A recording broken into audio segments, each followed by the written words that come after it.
It started with tears. Brittney Griner, once the most feared center in playoff basketball, sat on the bench in disbelief, whispering through heartbreak, "I try to give myself grace, but it's so hard. At the end of the day, I let everybody down." On the other end of the floor, Aaliyah Boston towered in triumph, lifting her teammates, anchoring the defense, and leading the Indiana Fever to a place no one thought possible: the WNBA semifinals, for the first time since 2015. 6 players injured. No Caitlin Clark. Analysts laughed at the idea that Indiana could survive the first round, let alone beat Atlanta on their own floor. And yet, they did.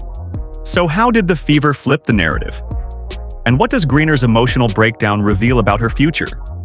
Is this the end of an era? And the beginning of something much bigger? Game 3. Elimination Night. Atlanta had home court, the healthier roster, and the supposed advantage. Indiana? They came in without Caitlin Clark, without Sophie Cunningham, without Sydney Colson, Khloe Bby, Ari McDonald, and Dearest Dantas. Half the rotation was in street clothes, and still, they found a way. Inside Gateway Center Arena, the atmosphere didn't feel one-sided. By the second half, Fever fans were louder than Dream fans. The injured stars on the bench, Clark, Cunningham, Bby, acted like extra coaches, shouting instructions and keeping the team's energy alive. This wasn't just 5 players on the court. It was a family refusing to fold. But the heart of the story was inside the paint, where Aaliyah Boston stood face-to-face with Brittney Griner. For years, Griner owned this space. Her length, her strength, her ability to dominate both ends made her the nightmare of playoff basketball. But not this time. In Game 3, Griner struggled. She couldn't find rhythm on offense, looked a step slow on defense, and eventually, shockingly, was benched in the closing minutes of an elimination game. Meanwhile, Boston delivered. 14 points, 12 rebounds, 6 assists. But more than numbers, it was the timing. With under 8 seconds left, she muscled in the go-ahead layup that sealed the series. The contrast couldn't be sharper. Griner once defined dominance in the paint. Boston now embodies it. In that moment, it didn't feel like just one game. It felt like a passing of the torch. But make no mistake, Indiana's win wasn't just about one star, it was about everybody. Kelsey Mitchell set the tone early, scoring 24 points, 19 in the first half alone, keeping Indiana alive when the game could have slipped away. Odyssey Sims, signed on a hardship contract, looked like a seasoned floor general. 16 points, 8 assists, and 1 perfect pass to Boston in the final seconds that defined poise under pressure. Lexi Hull sealed the game with a steal in the final 7 seconds. Brianna Turner's defense held steady when Indiana desperately needed stops. Natasha Howard chipped in little plays that never hit the stat sheet but held the team together. Even role players like Michaela Timson, who grabbed 5 rebounds in just 4 minutes, and Shaw Petty, who hit a clutch 3 in the 4th, carved their names into this win. This was resilience layered across the roster. And then, the hard question: what about Brittney Griner?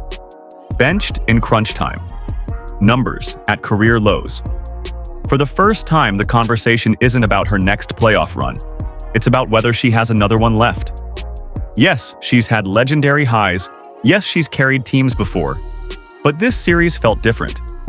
It wasn't just a slump, it was a signal that the league might be moving past her and that Aaliyah Boston might be the one carrying the torch forward. The Fever's reward? A semifinal showdown with the Las Vegas Aces, the 2-time defending champions. If knocking out Atlanta felt impossible, now comes the ultimate test. Aja Wilson, Jackie Young, Chelsea Gray. This is a roster built for pressure. A roster that expects to win. Becky Hammon, the Aces coach, didn't sugarcoat it. They haven't seen the real Aces yet. For Indiana, this series will answer one question. Was the upset over Atlanta the start of something real? Or just a temporary flash of resilience? What makes Indiana's run so fascinating isn't just that they won short-handed. It's how they did it. With grit, with togetherness, with a refusal to back down. Boston didn't just win her matchup, She redefined her team's identity.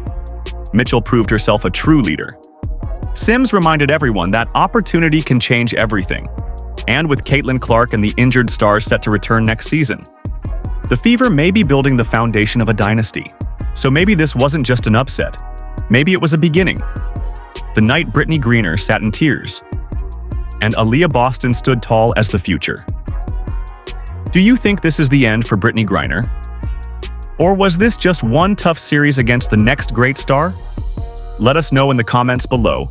And if you love stories like this, dramatic, unpredictable, and straight from the heart of basketball, make sure you like this video, subscribe to the channel, and turn on all notifications so you never miss the next chapter.